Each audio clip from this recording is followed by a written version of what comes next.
गरुड़ पुराण में हमें मनुष्य के जीवन और मरण से संबंधित ऐसे कई रहस्यों के बारे में पढ़ने को मिलता है जिन्हें जानकर कोई भी व्यक्ति अपने जीवन की गति को सुधार सकता है।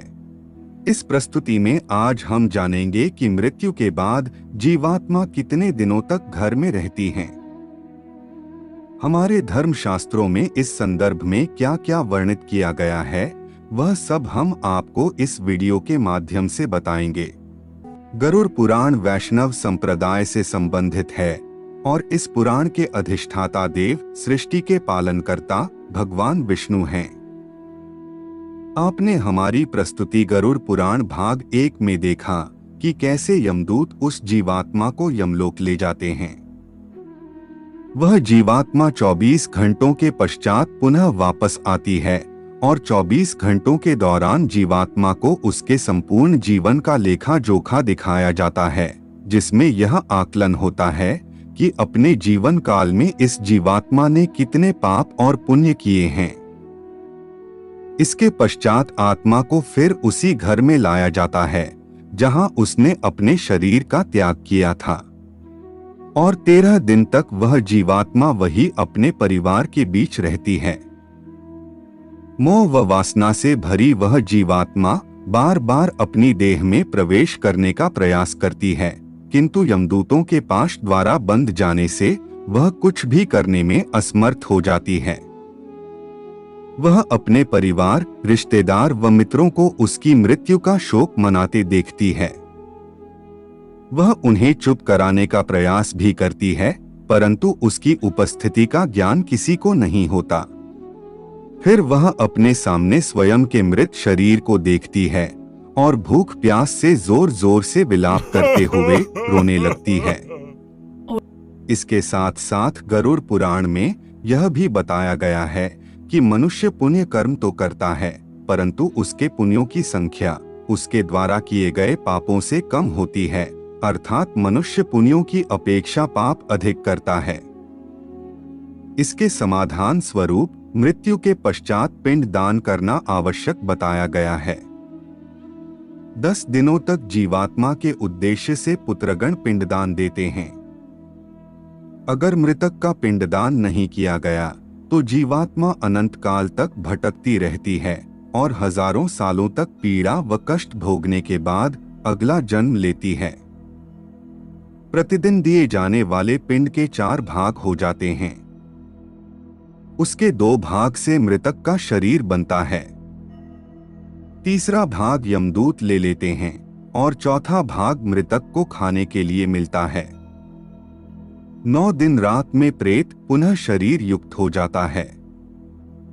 शरीर बन जाने पर 10वें पिंड से प्राणी को अत्यधिक भूख लगने के कारण आहार रूप में प्राप्त होता है। गरुड़ पुराण के अनुसार 10 दिन तक दिए जाने वाले पिंडदान में विधि, मंत्र, स्वधा, आवाहन और आशीर्वाद का प्रयोग नहीं होता, केवल नाम तथा गोत्र से पिंडदान दिया जाता है। मृतक का दाह संस्कार हो जाने के पश्चात पुनः शरीर उत्पन्न होता है। मृत व्यक्ति के जल जाने पर पिंडदान द्वारा उसे 1 हाथ लंबा शरीर प्राप्त होता है, जिसके द्वारा वह प्राणी यमलोक के मार्ग में अपने शुभ अशुभ कर्मों को भोगता है।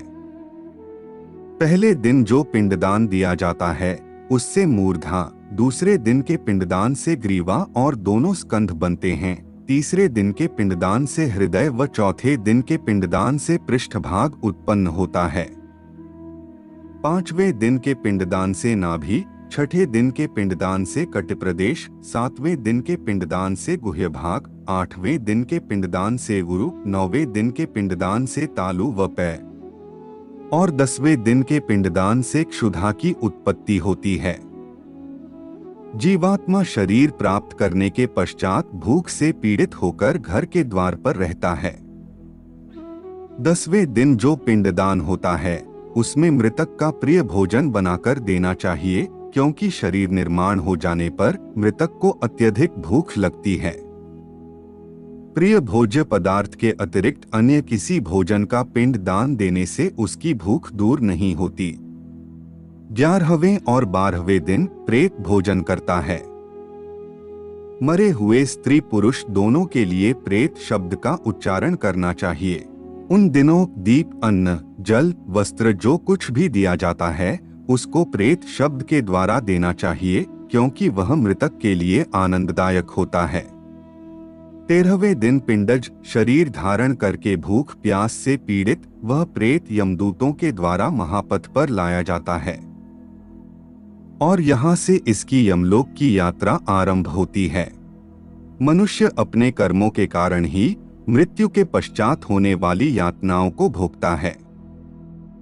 जो व्यक्ति जितना पापी होगा उसका अंतिम मार्ग उतना ही कठिन होता है और वह जितना पुण्यकारी, निष्कपटी और भगवत प्रेमी होगा उसकी स्वर्ग की यात्रा उतनी ही सरल व सुखदायक होगी।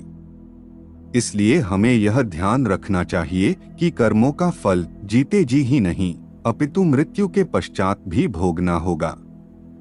गरुड़ पुराण का यह भाग हम यहीं पर समाप्त करते हैं। हमारा उद्देश्य केवल आपके ज्ञान में वृद्धि करना व धर्म के प्रति आपकी जिज्ञासा को बढ़ाना है। अगर हमसे कोई त्रुटि रह गई हो तो हमें क्षमा करें। अब हमारी भेंट एक और नई ज्ञानवर्धक प्रस्तुति के साथ होगी। आज के लिए केवल इतना ही। जाने से पूर्व वीडियो को लाइक करें व चैनल को सब्सक्राइब अवश्य करें। तब तक के लिए जय जय श्री राम।